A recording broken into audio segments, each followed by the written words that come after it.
Layar. Baik, bismillahirrahmanirrahim. Assalamualaikum warahmatullahi wabarakatuh. Alhamdulillah segala puji bagi Allah yang telah memberikan kita nikmat sehat, iman, Islam, sehingga kita masih bisa bertemu dan bertatap via pertemuan online untuk membahas hal-hal yang menarik. Salawat serta salam senantiasa kita sanjungkan kepada junjungan kita Nabi Allah, Nabi Muhammad Sallallahu Alaihi Wasallam. Semoga di yaumil akhir kelak kita diakui sebagai umatnya, diajak dalam barisan-barisannya untuk sama-sama memasuki surganya Allah Subhanahu Wa Taala. Amin ya rabbal alamin. Allahumma sholli ala Sayyidina Muhammad wa ala ali Sayyidina Muhammad. Selamat malam teman-teman semua. Terima kasih yang sudah bergabung di pertemuan malam ini. Ada Karisma Gilang yang sedang sibuk memikirkan tugas. Kemudian Hanif yang dari tadi keluar masuk ya, sinyalnya bermasalah. Kemudian ada Kang Mahdi yang sebetulnya sedang kurang sehat tapi insya Allah bisa menyesuaikan. Kami juga menyapa ke teman-teman semua yang menyaksikan kami di channel YouTube Barikade TV. Share dan sebarkan video-video YouTube Barikade TV. Kalau misal ada kebaikan, silakan di-share, kemudian like dan subrek.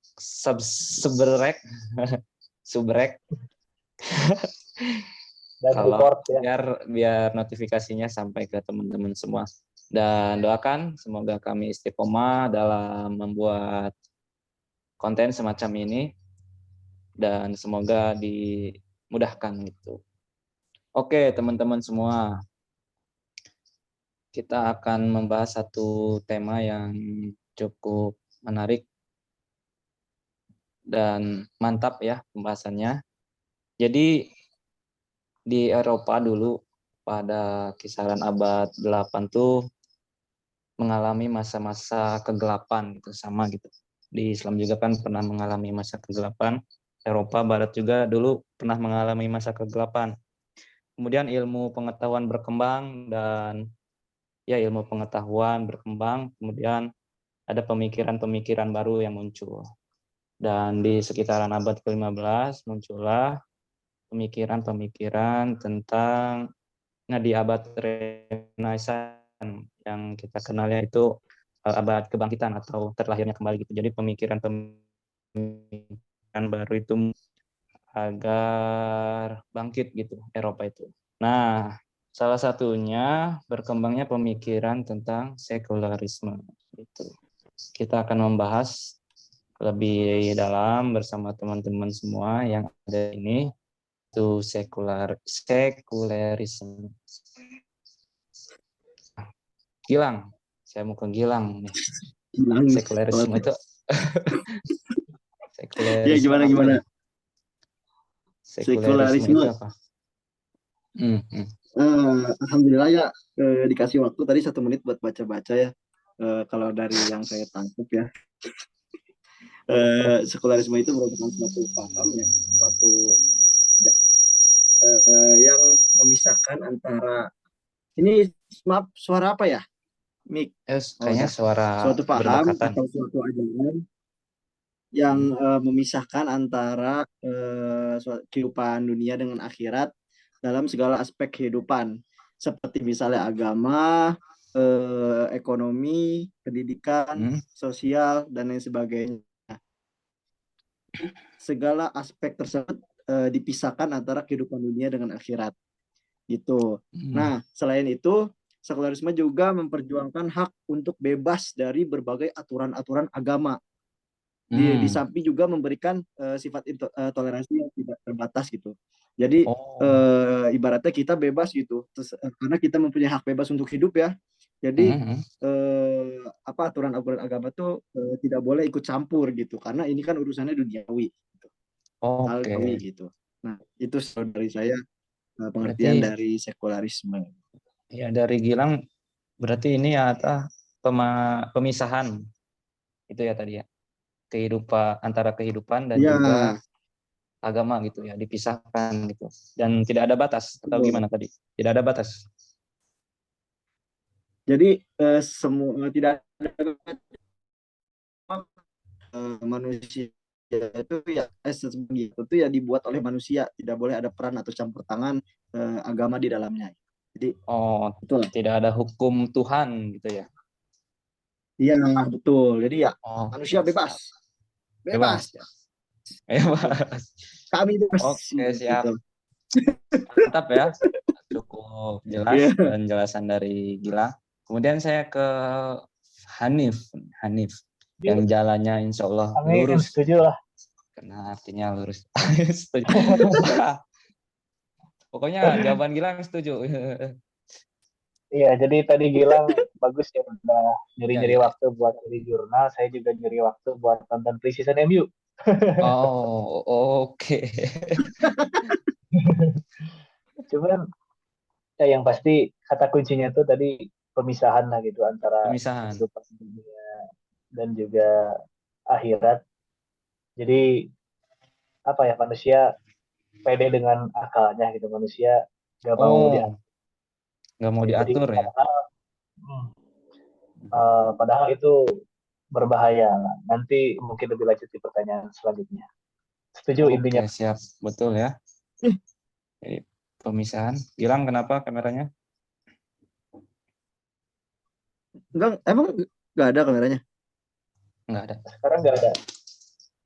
Tadi kalau saya buka Nggak ada laptop, sih. terus buka file gitu, kelihatan nggak sih di record Zoom-nya? Nggak. Oh, udah belum? Nggak tahu. Kayaknya enggak, Nggak nggak tahu. tahu. Udah belum guys? Nggak tahu. Maaf Guys, ya, udah belum? kepotong teman-teman iklan intermezzo.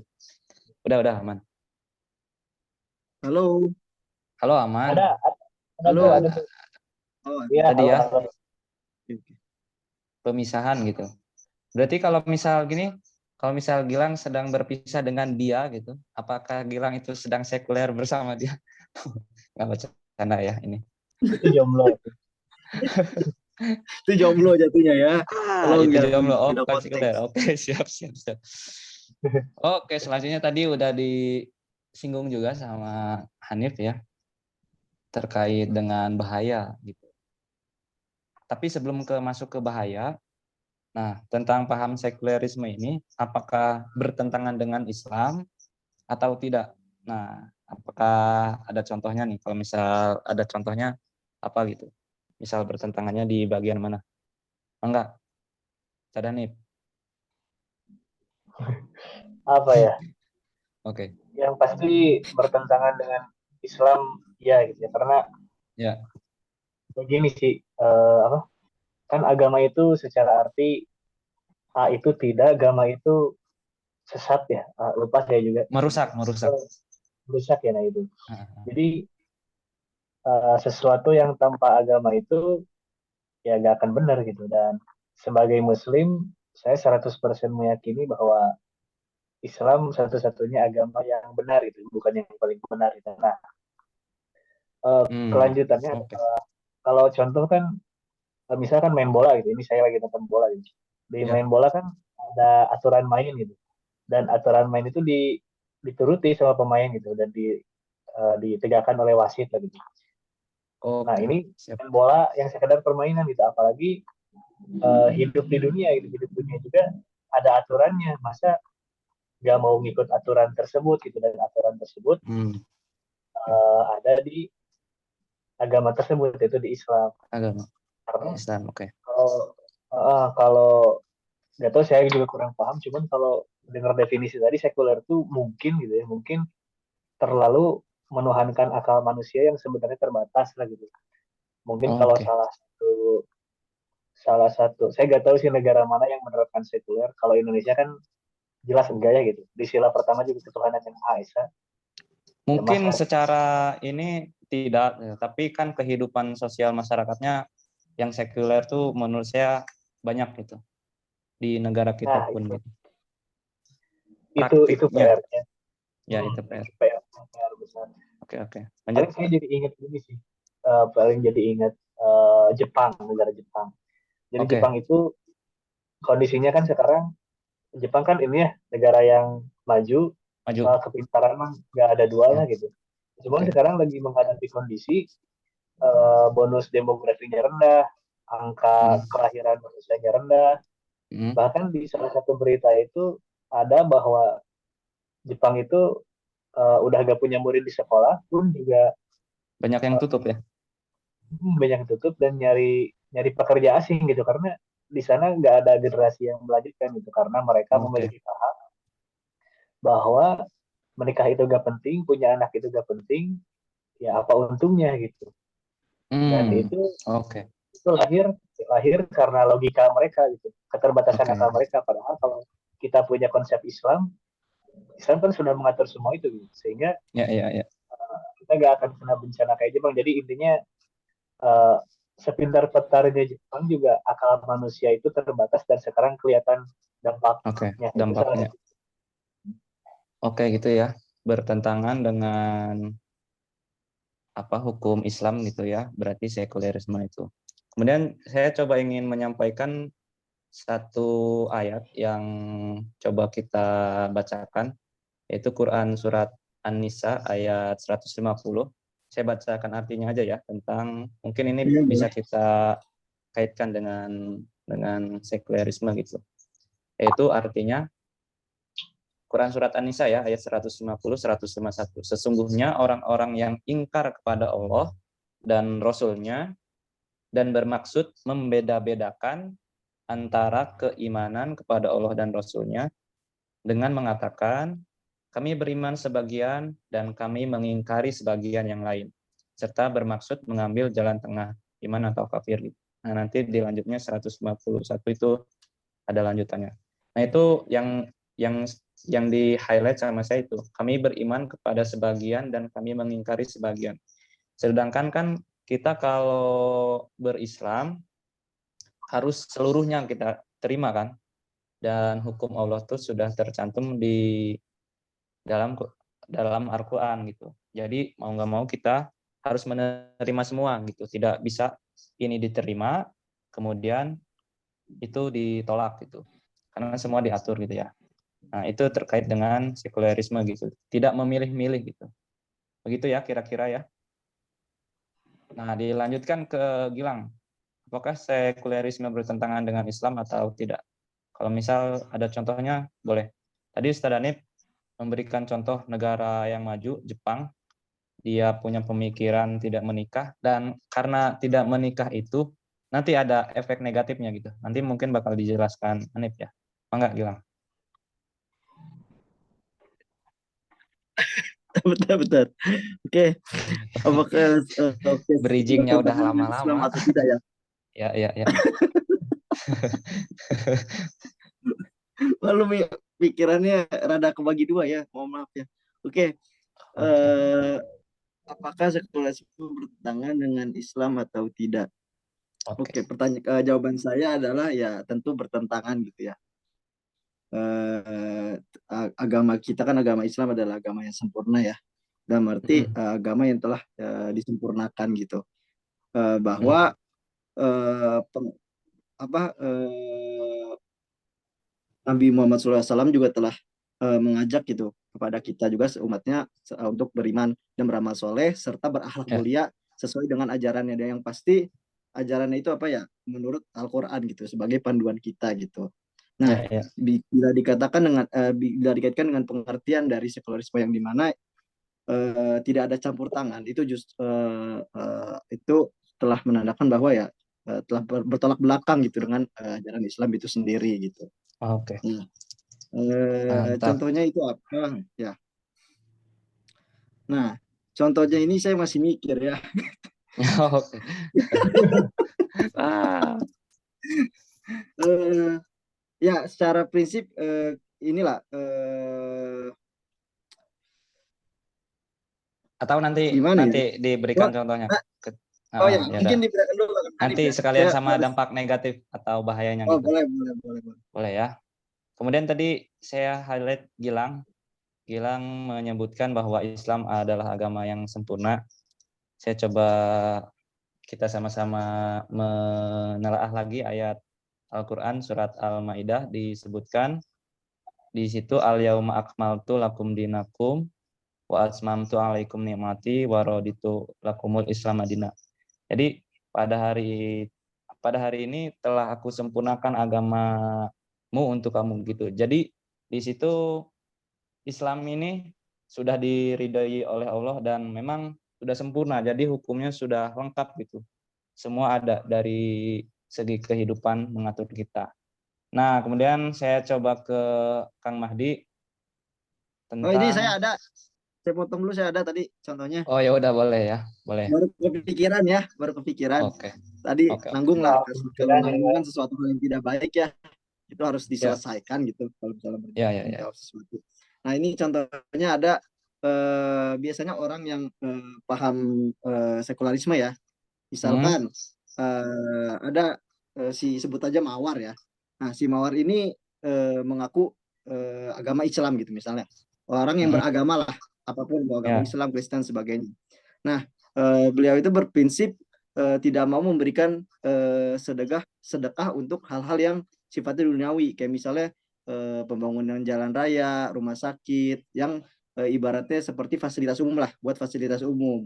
Karena ya menganggap bahwa hal semacam itu adalah urusan negara gitu, bukan urusan agama. Padahal kan kita diajarkan untuk sedekah tuh banyak-banyak ya, tidak mengelompokkan apapun, misalnya dalam hal-hal seperti dunia atau duniawi ataupun bukan hanya untuk akhirat saja gitu, tetapi untuk duniawi seperti untuk negara, fasilitas umum juga diperlukan gitu, karena kan di situ banyak manfaatnya. Tapi di sini si Mawardi berprinsip bahwa itu sebaiknya semacam itu adalah urusan negara, bukan urusan agama. Jadi tidak mau bersedekah lah, ibaratnya seperti itu. Itu contohnya, contoh kecilnya gitu ya. Oke, itu ya Lingkup contoh sedekah. dari Gang tadi. Kalau Ya. tadi itu contohnya, kemudian lanjut tadi saya mau coba mau ke Kang Mahdi, apa itu sekularisme kemudian bertentangan tidak dengan Islam. Coba ada pandangan tidak? Itu kameranya jangan kayak gitu ya, itu namanya menyusahkan penglihatan.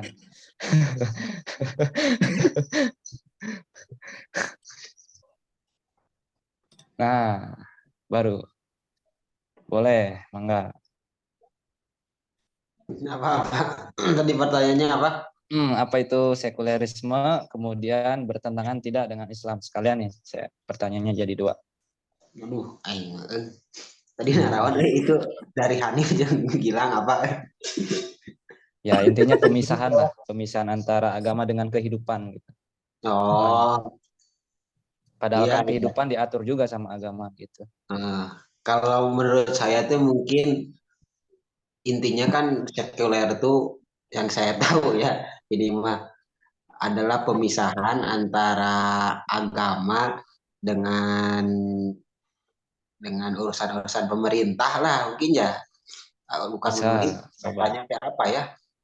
Kalau di Islam tuh, nah itulah apa? Jadi dipisah antar hubungan atau komunikasi atau inti-inti kehidupan agama dengan kehidupan-kehidupan bermuamalah pemerintahan dan lain sebagainya. Nah itu tuh dipisah, nggak bisa disatukan. Jadi mereka terpaham bahwa ini tuh harus benar-benar ya dipisah gitu. Ya agama enggak gitu. Tapi kalau pemerintahan sosial ya itu beda lagi gitu. Itu sih menurut saya sekuler. Ya, Nah kemudian kalau apakah bertentangan atau tidak? dengan Islam ya tentunya pasti sangat bertentangan. Ini malahan sekuler ini menjadi salah satu musuh Islam mungkin ya. Kenapa dikatakan musuh Islam ya karena di Islam itu tidak ada pemisahan, melainkan kompleks menyeluruh harus benar-benar diatur gitu. Nah, sedangkan di sekularisme kan tidak. Makanya jika ada seseorang yang memiliki pemahaman sekuler gitu ya, meskipun tidak di negara sekuler ya, misalkan Ya. negara Nah, itu Konoha tadi. kan. Ya. Nah, ini negara Konoha tapi ada orang-orang yang berpaham ke sekuler. Nah, ini juga kan sangat berbahaya ya. Oke. Kalau kita ya ikuti apa Jauhi. sedikit yang kita jauhi dan kita berikan hal-hal pengertian seperti ini di podcast kayak gini ya. Ah, Gitu. ya. Jadi memang pemikiran mempengaruhi perilaku ya. Jadi bahaya gitu. Nah, kemudian tadi Kang Mahdi juga menyebutkan itu bertentangan, sudah pasti bertentangan, sudah pasti ya katanya. Dan juga berbahaya, ada kata-kata berbahaya. Nah, ini Ustaz Hanif, berbahayanya bagaimana nih pemahaman sekularisme ini sendiri? Boleh dilanjutkan Berbahaya. tadi tentang Jepang, boleh. Oh iya, Ya. ya itu salah satu contoh berbahayanya itu tadi eh, apa ya, karena menuhankan akal gitu, bahwa menurut mereka kayak gini benar, padahal ya karena mereka mungkin gak berpegang pada agama mereka itu. Kalau berpegang pada contoh contoh yang gak ada penerus keturunan itu, kalau di Islam jelas gitu konsepnya, ketika berkeluarga gini caranya, ketika punya anak, anak itu untuk apa, entah untuk amal jariah, untuk penerus dan lain-lain lah, semuanya terkonsep gitu. Tapi kalau dalam sudut pandang mereka kan, yang penting mah ngeunah we hungkul gitu, teh kudu nikah gitu kan, cukup Oke, muda, oke. punya anak justru malah menambah beban ekonomi menurut mereka. Dan sekarang eh, ya hasilnya kelihatan gitu, bahwa aduh, Aduh. Iya, iya, iya, iya, iya, iya. iya gue HP tes Ya, boleh lanjut. karena kalau Jangan miring. Boleh jangan miring nggak itu? Angkut ngikut. Boleh lanjut. ya itu, jadi negara maju pun sepintar-pintarnya negara maju, kalaupun tidak punya landasan, Mhm. atau kita tidak tahu punya landasan tapi tidak ikut aturannya, ya sekarang itu kelihatan dampaknya. Ya, Nggak ya, ya. punya sampai eh, SD murid cuma punya dua gitu. Ya, ya. Kalau sekarang ada anime yang baru, nama anime itu Zoom 100, itu menggambarkan kondisi Jepang, bahwa baru 2 episode, cuman di situ digambarkan bahwa eh, siklus bekerja di Jepang itu ya karena negara maju gitu ya, Mhm. 24 jam nginep nginep di kantor, makan susah, Oh, ya, ya. sampai-sampai eh, sampai-sampai itu nggak tahu sih kelanjutan animenya gimana, cuman kelihatan bahwa orientasinya itu akal gitu, logis gitu ya. Sehingga Mhm. eh, tidak ada batasan yang mengatur itu, sehingga sekarang dampaknya kelihatan bahwa sepintar-pintarnya negara maju juga mulai muncul nih dampaknya gitu, daripada tidak mengikuti landasan agama khususnya Islam. Ya. Oke, tadi ya. Coba saya lanjutkan lagi. Yang pasti bahwasanya hukum yang dibuat manusia itu pasti tidak lebih baik daripada hukum yang telah ditetapkan oleh Tuhan. Nah, lanjut tadi ya tentang yang Jepang tadi, bahwa hukum di Allah kan ada perintah menikah dan sebagainya, kemudian juga konsep-konsepnya juga kan ada tuntunannya. Kemudian kalau di Jepang kan memang menikah itu takut atau dihindari, dan apa yang terjadi dampak buruknya adalah perzinahan tuh jadi di mana-mana gitu. Nah, itu yang poin dampak negatifnya gitu. Karena tidak sesuai aturan gitu ya. Kalau dari saya begitu. Ada tanggapan, Ustaz Nip? Setuju. Setuju. Setuju ya. Lanjut, Kang Madi. Gimana dampak bahayanya nih kalau punya paham sekulerisme? Nah, Hmm, bahaya. Bahaya. ya, bahayanya. Bahaya ada apa ya? Bagi kita atau bagi negara atau Ya, bagi siapa nih? boleh bagi kita, bagi negara, bagi kehidupan sosial bermasyarakat. Ya, ya, ya. Baik. Nah, bahaya sekulerisme ya. Nah, paling ini kan menjadi suatu pertanyaan juga gitu. Kenapa paham-paham sekuler ini gitu bisa muncul gitu ya. Nah, dan dianut gitu ya, untuk ada yang menganutnya gitu intinya gitu kan. Kita kita juga harus tahu dulu nih kenapa nih kira-kira ada muncul pemahaman-pemahaman sekulerisme ini tuh. Nah, karena menurut saya sih hal yang wajar mungkin ya, kenapa ada muncul paham-paham seperti inilah. Mungkin kita juga pernah gitu berpikiran bahwa ya udah hidup gua misalkan kan ada yang kayak gitu, jangan lo atur dan sebagainya, itu sesuatu hal yang wajar karena di dalam diri kita sendiri itu memiliki hawa nafsu kan intinya itu.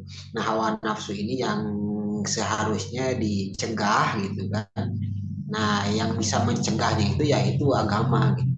Salah satunya ya ada agama Islam untuk mencegah hal itu. Nah jika memang tidak bisa dicegah gitu ya, nah ini tuh maka lambat laun kita tuh akan berperilaku seenaknya kita ya, sekarapnya, sehawa nafsu kita. Nah, hawa nafsu ini kan cenderung melakukan suatu perbuatan-perbuatan yang memang gitu dirasa nikmat oleh diri sendiri gitu, dan juga oleh kelompok misalkan ataupun negara gitu.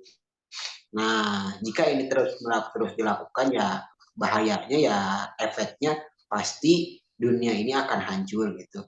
Ya pastinya diri kita juga kalau kita seenaknya ya tidak diatur atau tidak dicegah oleh agama kita, tidak bisa ditahan, bahayanya pasti diri kita akan lemah dan nantinya hancurlah hidupnya berantakan gitu ya.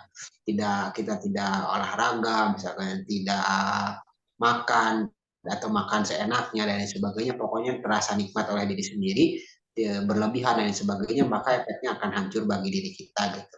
Ataupun kelompok juga, kalau ada suatu kelompok dia berpikiran dan berperilaku seenaknya gitu ya, sehawa nafsu mereka, pasti mereka akan memikirkan kepentingan mereka sendiri gitu, dan mau mencuri lah, mau apa dan lain sebagainya gitu, yang penting mereka nafsunya terpenuhi, makanya akan hancur. Negara juga sama, ada korupsi lah misalkan, lalu ini segala hal apa dilakukan dan sebagainya, negara itu akan hancur lambat laun. Makanya jika semua dunia ini gitu memikirkan hawa nafsunya, ya sekuler itu ya intinya nanti lambat laun bahayanya efeknya dunia ini akan hancur. Gitu berenangnya. Ngeri ya, dunia ini akan hancur. Coba tadi saya ini kan lagi ya, terkait dengan sekulerisme.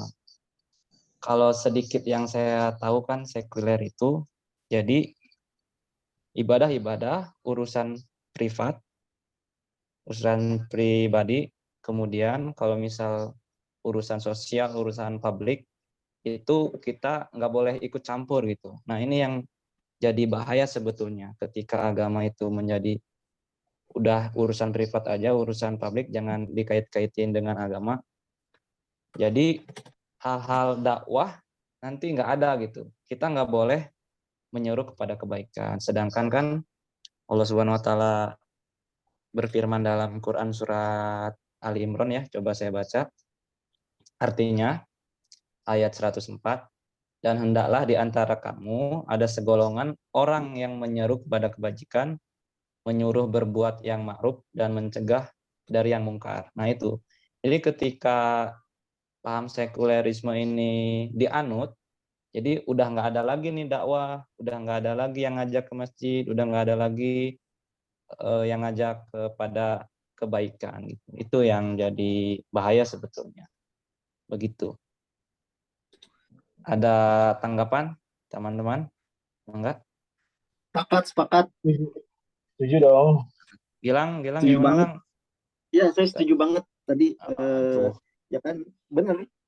Pengertiannya kan, dari pengertian kan memisahkan kan, sedangkan dari ajaran Islam itu sudah bertentangan gitu.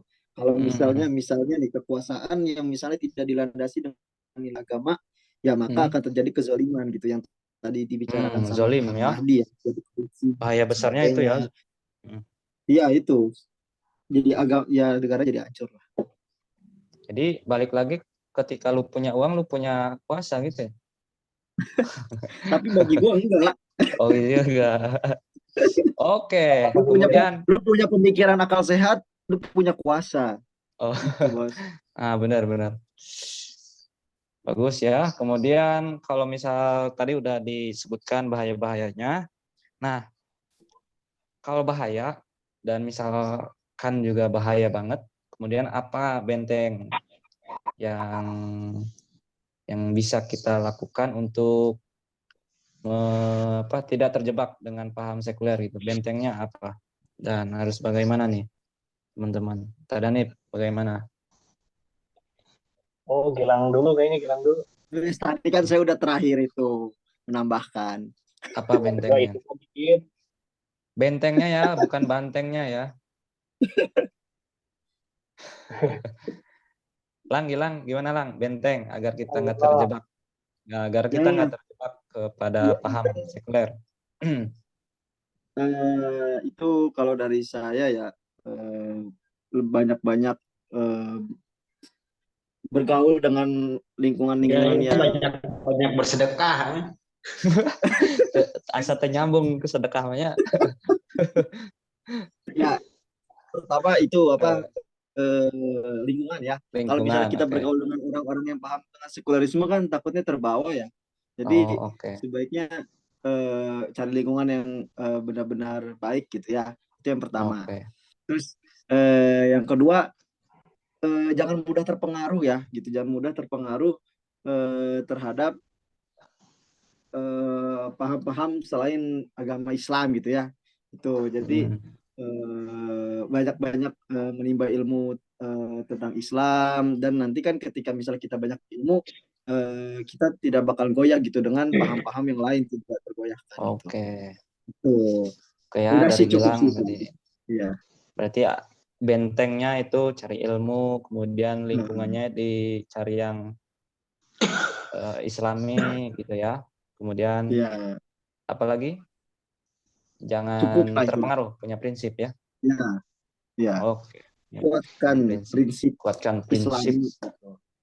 Dari Jangan menjadi Hanif, yang orang yang bebas gitu kan. Bahaya. Hmm, ayo. Itu dia. Hanif Setuju lah. gimana Hanif? Setuju itu ya? Setuju dah lo ya. Oke, ada tambahan barangkali yang lain? Lingkungan, ilmu. Ya intinya itulah. Jadi Nah, benteng itu kan harus dibangun gitu kan. Harus dibangun benteng. Dan membangun benteng itu butuh proses gitu kan. proses. Oke, betul, betul. Dan prosesnya tadi yang disebutin Gilang itu salah satunya untuk selalu belajar cari ilmu lingkungan yang baik. Mhm. Akan lebih baik juga kalau si proses membangun benteng itu emang sedari kecil lah gitu. Sehingga nanti Mhm. ketika masuk sekolah SMP, SMA atau kuliah tuh gak masuk pemikiran-pemikiran kayak gitu kan gitu. Jadi harus kalau bisa gitu ya, kalau bisa Hmm. benteng sejak sedini mungkin benteng itu udah disiapin. Oke ya. Siapkan Iya, benteng, bukan banteng ya. Yo, lanjut betul. Kak Madi. Kak Madi, ada Hmm. insight, pandangan. Gitu bentengnya banteng mah. Oh, bentengnya banteng. Apa itu? Nah, karena kan kita Pancasila. Oi. Bintang berarti. Ya, benteng supaya tidak terpapar sekularisme ya kita harus baca Pancasila. Astagfirullah. Ideologi enggak ya, Bang. Ya, kita bentengnya apa ya? Berarti supaya tadi kan dalam arti harus mengerti dulu ya intinya teman-teman harus paham mungkin ya antar ya itu pengertiannya dulu gitu pemisahan kan jadi sekuler itu memisahkan kita tuh dengan aturan hal kehidupan kan pemerintahan dan juga agama. Nah, itunya berarti supaya kita tidak ikut gitu terhadap pemahaman-pemahaman tersebut artinya harus tahu dulu gitu bahwa memang gitu di diri kita sendiri juga emang sudah ada hmm, pemisahan itu gitu ditakdirkan oleh Allah Subhanahu Wa Taala gitu bahwa ada hawa nafsu dan juga pastinya berpasangan juga gitu dengan hati yang bersih itu gitu ya. Nah, hawa nafsu ini ya kadang-kadang kan seenaknya. Nah, untuk mencegah hal itu ya kita perlu gitu kan benteng-benteng itu. Nah, salah satunya ya kita adalah dengan memperbanyak atau memperjernih hati sih teman-teman. Masuk ke hati ini ya. Tasawuf nih ini mah. Tasawuf ini kolbu. Kolbu yang dibenerin. Oke, lanjut.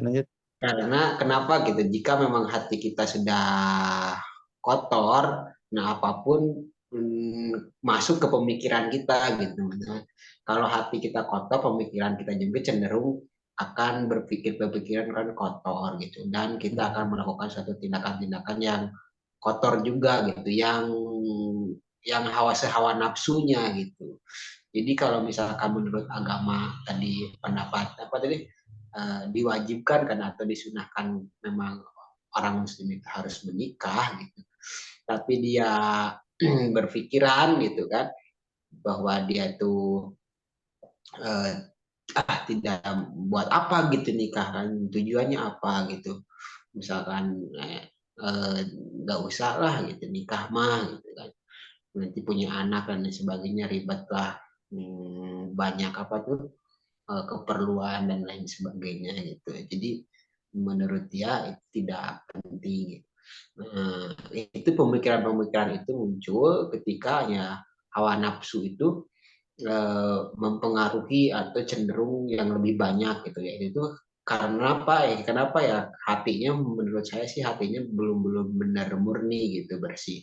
Nah, ketika hatinya kita tuh benar-benar bersih gitu, tidak ada hal-hal yang negatif gitu, pastinya kita juga akan kembali ke pemikiran gitu bahwa ternyata dalam agama gitu diwajibkan untuk menikah tuh karena ada suatu dan sangat banyak manfaat dan hikmah dalamnya gitu. Ya satunya jadi untuk meneruskan regenerasi lah kita gitu.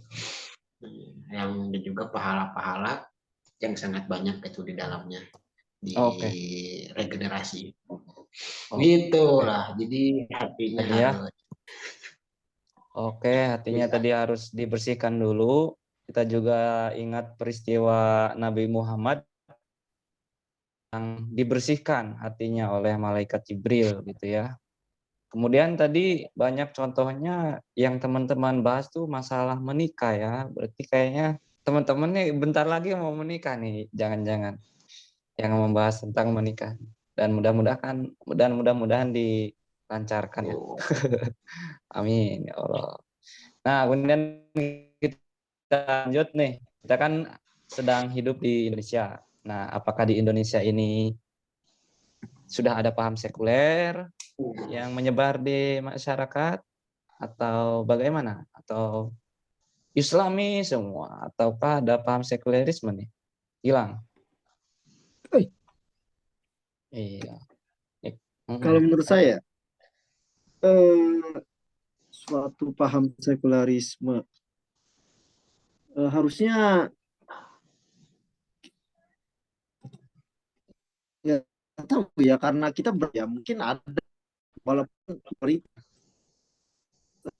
itu umat beragama ya setahu saya sebagian besar ya pasti kan mereka punya ibaratnya panduan agama lah untuk bisa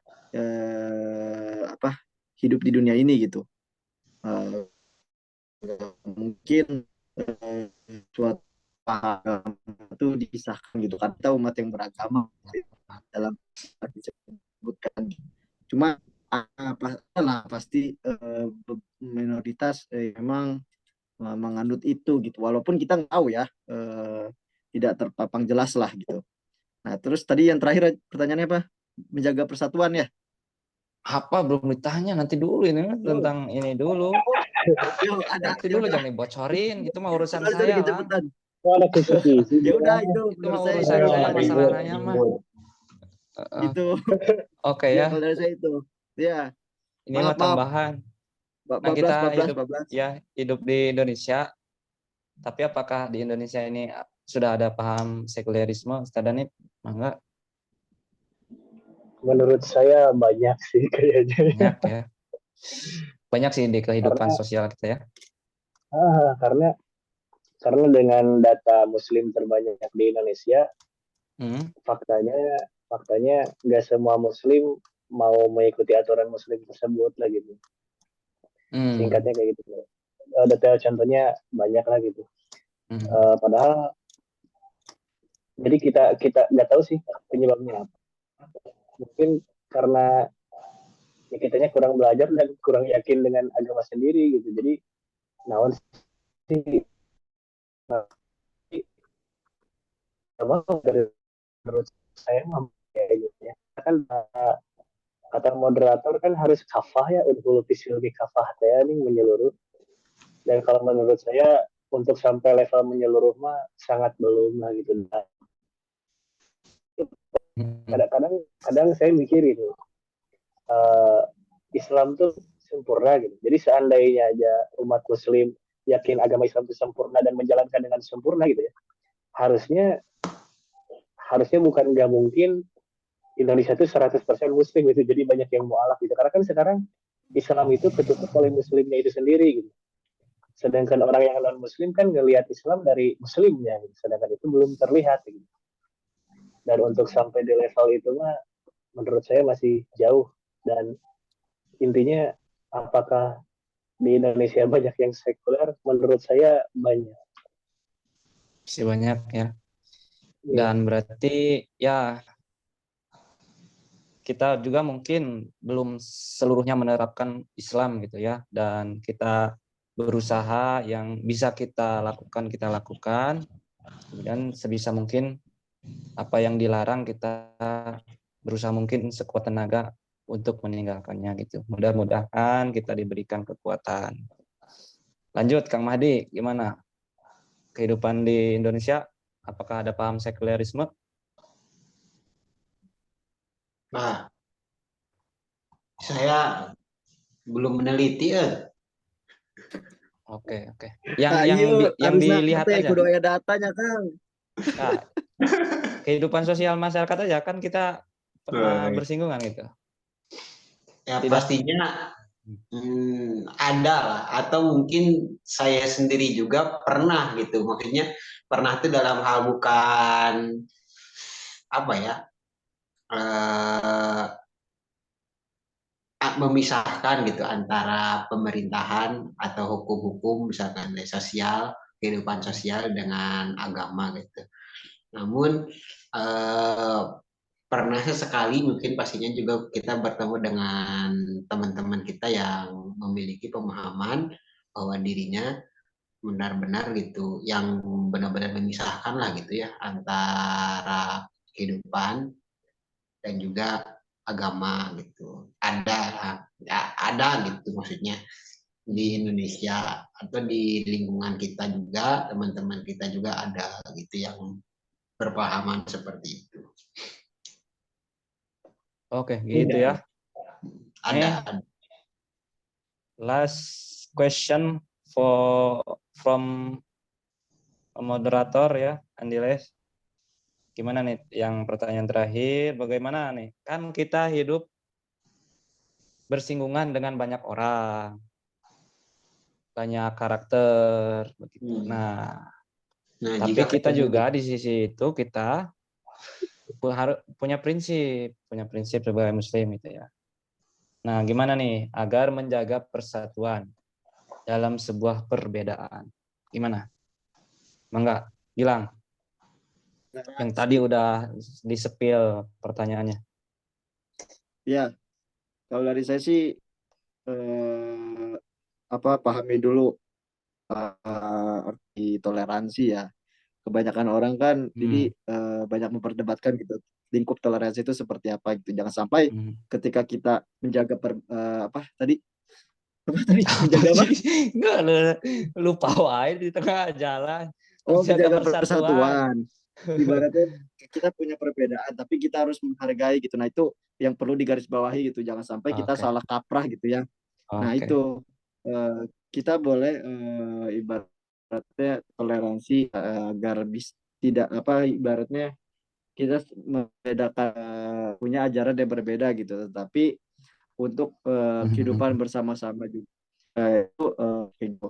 Nah, tapi lingkupnya batasnya itu seperti apa ya kita harus paham dulu gitu. Nah, jangan sampai kita niatnya untuk persatuan supaya persatuan dia tapi salah gitu dalam mengaplikasikannya gitu kan di sini banyak ya kayak misalnya Oke. tergantung dari ajaran-ajarannya itu memahami ajarannya ya kayak tadi Oke.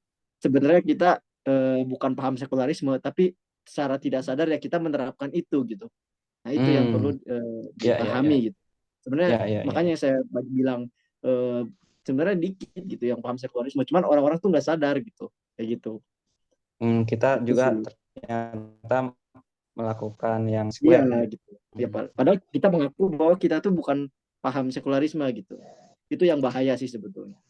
Oke, tadi ya berarti menurut Gilang agar menjaga persatuan dalam perbedaan itu toleransi. Tapi dengan catatan toleransinya tidak kebablasan. Begitu. Ya. Lanjut, Ustaz Hanif. Aduh, Ustadz siapa yang Ustadz? Saya mah bukan Ustadz. Ustazah. Aduh, Ustazah mah bukan. Hanif jalannya lurus. Apa sih tadi tentang perbedaan? Menjaga persatuan dalam perbedaan. Apa ya? Yang pertama paling saya kepikiran 3 hal sih kalau lingkupnya di Indonesia. Pertama tentang perbedaan dari antara Muslim itu sendiri lah. Contoh kan sekarang dengan banyaknya organisasi, dengan adanya beberapa pandangan ulama mazhab sehingga ada perbedaan. Kalau menurut saya itu yang paling dasar dulu karena kita pecah di dalam lingkaran kita sendiri gitu saling padahal kita sama-sama Islam gitu. Contoh dalam hal fikih gitu. Kalau dalam hal fikih kan emang banyak pendapat ulama gitu. Selama ada dasarnya kan nggak ya sudah dibilang sesat juga gitu, ya udah silahkan gitu, nggak ada yang salah. Yang ijtihad dia benar pahalanya 2, yang ijtihad salah pahalanya 1, itu mah aman ya. Asalkan kan jelas dalam hal akidah, itulah berarti batasannya. Cuman kondisi sekarang kan masih saling merasa diri paling benar lah, saling menyesatkan satu sama lain, dan itu fatal.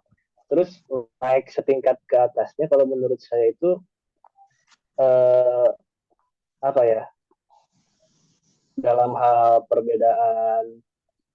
perbedaan prinsip antara Muslim itu sendiri gitu. Jadi Indonesia kan mayoritas penduduknya Muslim, 80% atau sekian. Nah, tapi para Muslim ini tuh mau diikat oleh undang-undang negara, tapi tidak mau diikat oleh undang-undang agama gitu. Jadi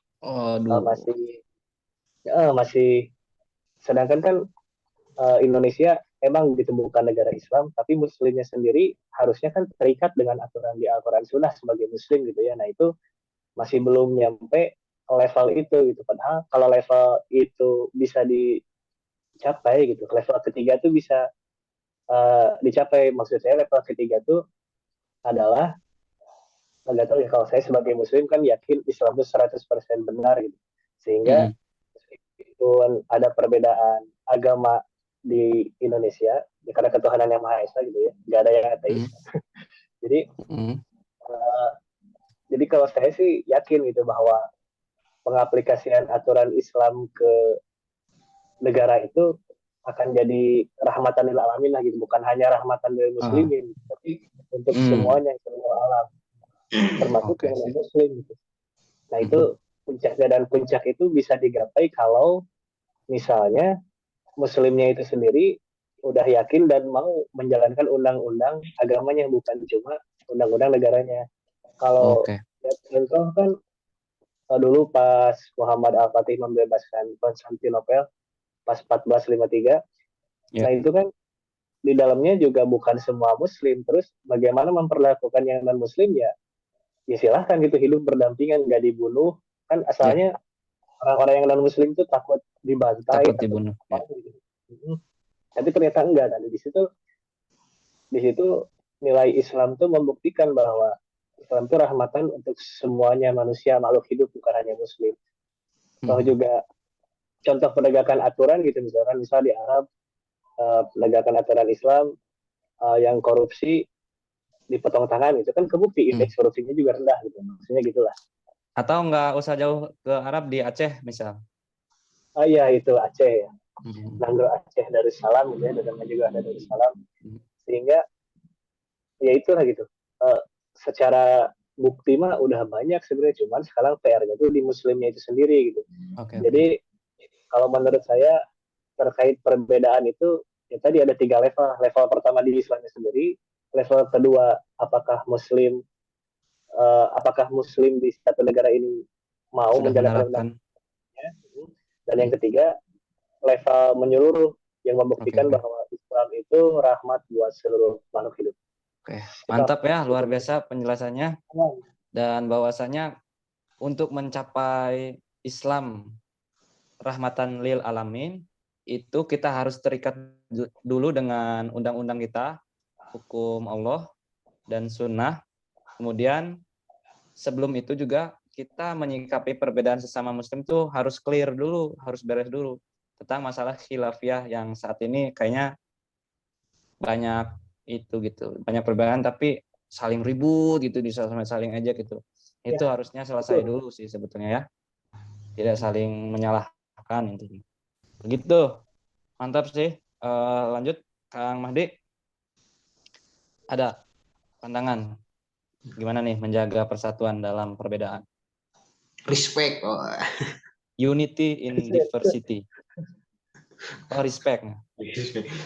R apa R? Apa R. R respect. R rohani. Gimana? Boleh lanjut. Apa tuh menyikapi persaudaraan dalam perbedaan. Ya, bolehlah, terserah lah. Unity in diversity. Unity in diversity. Paling kita harus memahami dulu gitu ya. Memahami lagi, mengerti gitu bahwa memang diri kita tuh dipenuhi dengan perbedaan gitu. Makanya harus saling respect. Yang kembar juga kan beda gitu teman-teman ya. Nggak sama gitu. Meskipun dalam bentuk muka sama, mungkinnya identik, tapi ada suatu hal perbedaan gitu. Pasti ada yang berbeda, suaranya berbeda gitu. Suara saya dengan suara Deal ya, Hanif, Karisma Gilang itu kan berbeda. Mungkin cenderung tidak ada suara yang sama gitu teman-teman ya. Dan kita tuh cenderung jika memang sudah mendengar suara A, sudah ciri khas tuh, oh sini suaranya A gitu, oh suaranya si ini gitu, rambut dan lain sebagainya gitu, lalu telapak tangan dan sebagainya itu udah ada sidik jari, itu kan bayangkan berapa miliar gitu, dan itu tuh berbeda, nggak ada yang sama. Nah artinya perbedaan ini bukan suatu hal yang dianggap tabu gitu ya, namun memang sudah adanya atau qadarullahnya ditakdirkan oleh Allah Subhanahu wa taala, itu emang kita ditakdirkan untuk berbeda. Nah, yang jadi pertanyaannya kan menyikapi hal ini yang kita salah tangkap biasanya, salah arti dan kurang respect dengan yang lainnya. Nah, artinya kita harus benar-benar objektivitasnya dulu gitu. Jika objektivitasnya itu benar gitu, ya kita harus menghargai hal itu gitu.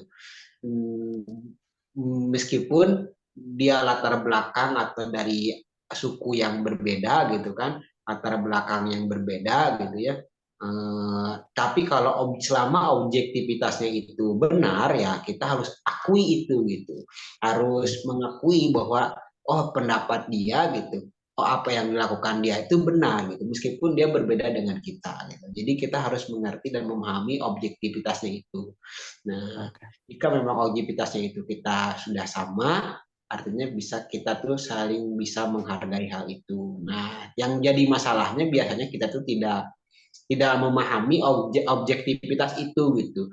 Nah, cenderung kita tuh objektivitasnya ya jika berbeda ya mungkin itu boleh gitu. Nah, apa pertanyaannya objektivitas yang sama itu apa? Yang sudah jelas pasti Al-Quran gitu kan, As-Sunnah ya, hadis Nabi itu objektivitasnya udah sama. Jadi siapapun yang melakukan atau apa tuh yang berpendapat tentang Al-Quran tersebut, hadis tersebut, atau kelakuan atau perilaku kita sesuai dengan Nabi gitu. Siapapun itu ya, jika dilakukan ya kita harus menghargai dan mengakui bahwa dia itu tuh benar gitu. Sekalipun itu mereka tuh berbeda gitu. Anak kecil melakukan atau mengamalkan sunnah Nabi gitu. Ya meskipun dia tuh anak kecil gitu ya, dan meskipun misalkan agamanya beda ya dengan kita misalkan, tapi yang disampaikan itu memang bahwa benar gitu ya, kita harus akui bahwa dia itu berpendapat dengan benar. Nah, tapi jika berbeda objektivitasnya, misalkan ada orang yang berpikiran bahwa kalam Al-Quran bukan kalam Allah misalkan ya, nah itu kan objektivitasnya udah berbeda gitu. Meskipun dia sependapat satu muslim, tapi udah berbeda nih dengan kita ya. Kita harus menghargai, bukan maksudnya menghargai itu sependapat dengan dia, enggak. Tapi kita coba kritisi ya dengan membangun, tidak saling menjatuhkan gitu, bahwa oh ini nih gitu, dan ini tuh beda, harusnya gini gini gini. Itu sih menurut saya. Jadi Oke ya, tadi kita sama, ya, saya kita dalam hal objektivitasnya sama gitu. ya. Meskipun kita berbeda, insya Allah persaudaraan tuh akan selalu terikat. Oke. Berarti yang coba saya rangkum berarti kalau standarnya sudah sama, Nah, berarti itulah baru itu. wajib. Berarti standarisasinya harus sama. Harus SNI dulu. Standar Nasional Islam gitu ya. Baru gitu. Oh, Gitu Standar ya. nasional Islam. Oke, kemudian nih tentang perbedaan coba kita ulas di salah satu ayat Quran surat Al-Hujurat ayat 13. Saya bacakan artinya. Sungguh kami telah menciptakan kamu dari seorang laki-laki dan perempuan, kemudian kami jadikan kamu berbangsa-bangsa dan bersuku-suku, agar kamu saling mengenal. Dan sesungguhnya yang paling mulia di antara kamu di sisi Allah ialah yang paling bertakwa. Jadi yang paling bertakwa gitu ya. Kalau perbedaan bangsa suku kita saling menghormati, tapi balik lagi tadi tentang yang sekulerisme saya tutup dengan mengutip satu pendapat dari ulama, salah satu ulama Mesir, yaitu Yusuf Al-Qaradawi ya. Sekulerisme tidak pernah bisa diterima secara umum dalam sebuah masyarakat Islam, dan menerima sekulerisme berarti meninggalkan syariah. Nah itu penutup dari saya. Ada tambahan barangkali? Cukup ya? Mantap. cukup. Oke, terima kasih teman-teman semua yang tergabung dalam acara diskusi malam ini. Ada Hanif, ada Karisma Gilang, kemudian ada Kang Mahdi. Terima kasih atas waktu yang telah diluangkan. Kemudian kami juga mengucapkan terima kasih kepada teman-teman yang menyaksikan tayangan ini di channel Barikade TV. Like, comment, share video-video The Barikade atau Barikade TV YouTube channel. Kalau misal ada kebaikan, silahkan disebar luaskan itu. Kemudian doakan juga kami semoga senantiasa istiqomah dalam membuat konten. Dan ya, begitu. Terima kasih. Mohon maaf dari saya. Assalamualaikum warahmatullahi wabarakatuh. Alhamdulillahirabbil alamin.